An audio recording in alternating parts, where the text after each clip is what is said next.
Здравейте, приятели! Отново сме заедно в TV меню, в екотелевизията VTV, за да готвим, за да мога да ви дам още една хубава идея как да разнообразите вашата трапеза с неща, които може спокойно да намерите във всеки магазин. Това, което ще направим днес, е една много хубава салата, в която има марули, рукола, всички вече са чували и са виждали. Естествено, малко домати, в този случай чери, и два вида сирене – синьо сирене и гауда. Не на последно място има маслини и малко лимон и зехтин, за да направим един хубав дресинг. Това, което вижда тук, е малко риган, за да може този дресинг да стане малко по-ароматен и с това да направим вкуса по-богат.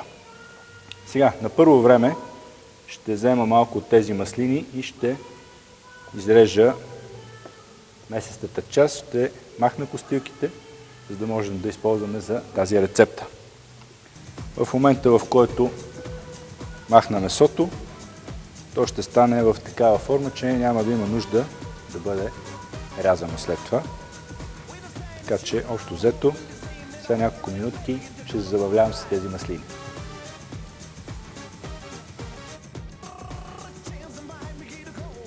Маслините вече съм махнал костилките.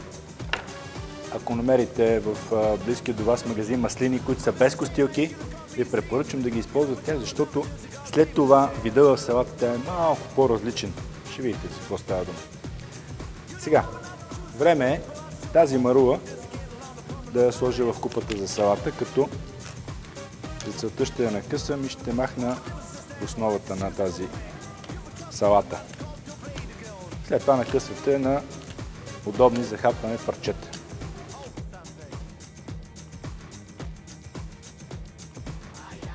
Марулата вече съм я накъсал. Тук има една връзка рукола, която аз ще сложа не цялото количество, а примерно, да кажем, една трета. Какво ще е съотношението на марулата и руколата? Вече трябва сами да прецените според вашия вкус. В момента аз гледам количествата на едната и на другата салата да са еднакви. Проверявам дали няма някое увяхнало стебло. Много е важно продуктите да са добре почистени, измити. Накъсвате на едро и тази салата и хубаво разбърквате, да може да има равномерно количество от двете салати в купата. Навсякъде. Това, което е много важно, е как ще вкусите руколата. Защото ако няма вкусите добре, меко казвам, няма да бъдете очаровани от вкуса. Друго, което е важно за тази салата, е дресинга. Дресинга приготвям от пресен лимонов сок. Примерно, ето тази половинка лимон. Трябва да свърши достатъчно добра работа. Освен лимоновия сок, виждали сте и друг път, слагам малко зехтин. Да кажем съотношение 2:1 за зехтина спрямо лимоновия сок. И естествено малко сол.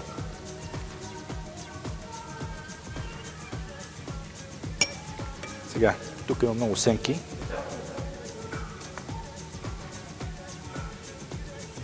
Изваждам семките.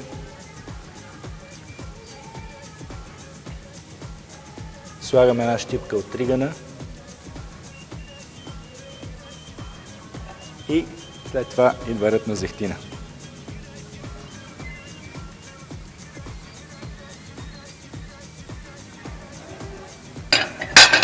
Опа!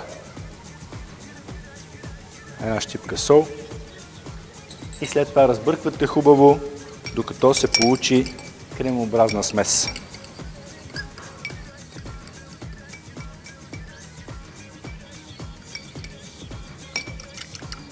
Видяхте как направих този дресинг. Виждали сте го и в друг вариант, с малко копър и с малко чесън, но за тази салата Този вкус е добре. Ето е, салатата е готова, дресинга е готов, маслините също.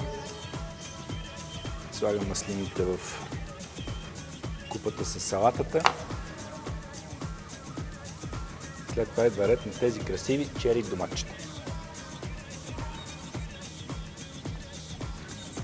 И оттам моя любим въпрос, какво е доматът? Плод или зеленчук? Докато стана ясно, нарязвам по-едрите на половина, още по-едрите на 3 части.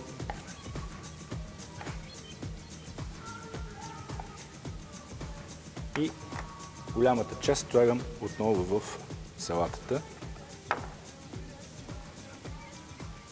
Тук ще сложа отново една щипка сол.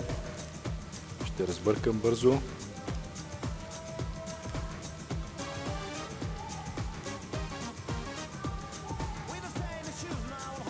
И в този момент слагам от този дресинг, макар и не цялата част. И отново разбърквам.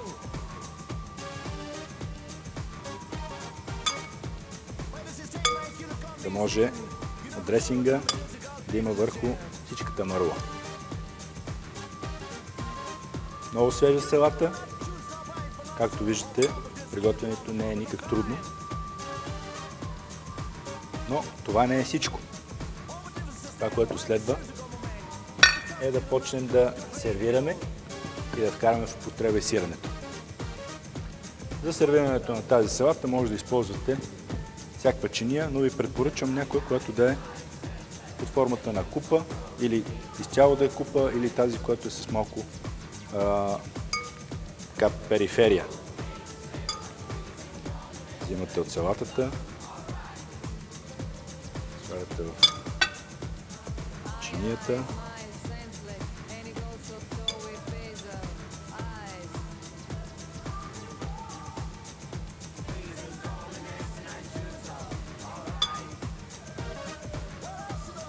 Така. Това количество е достатъчно за една салата. Това, което следва от тук нататък, е да нарежа малко сирене. Сирене гауда за тази салата. Това са някъде около 25-30 грама. Нарязвам на купчета.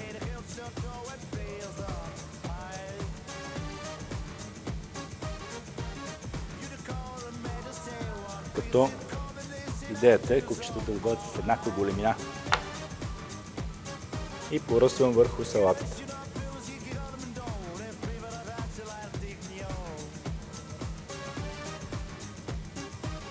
По същия начин и с синьото сирене.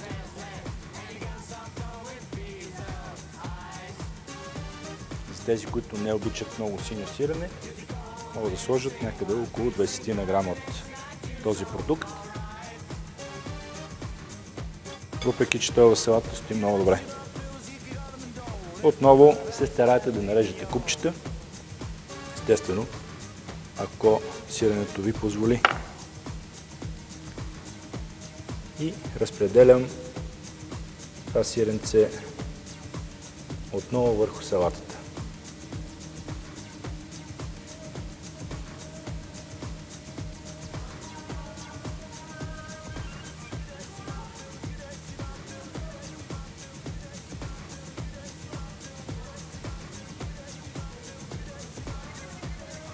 Слагам едно-две доматчета отстрани, за да подчертая този асортимент.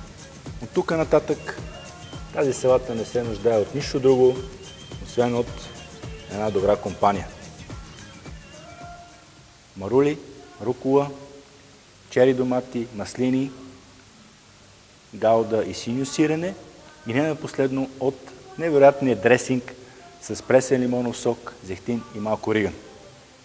Опитайте!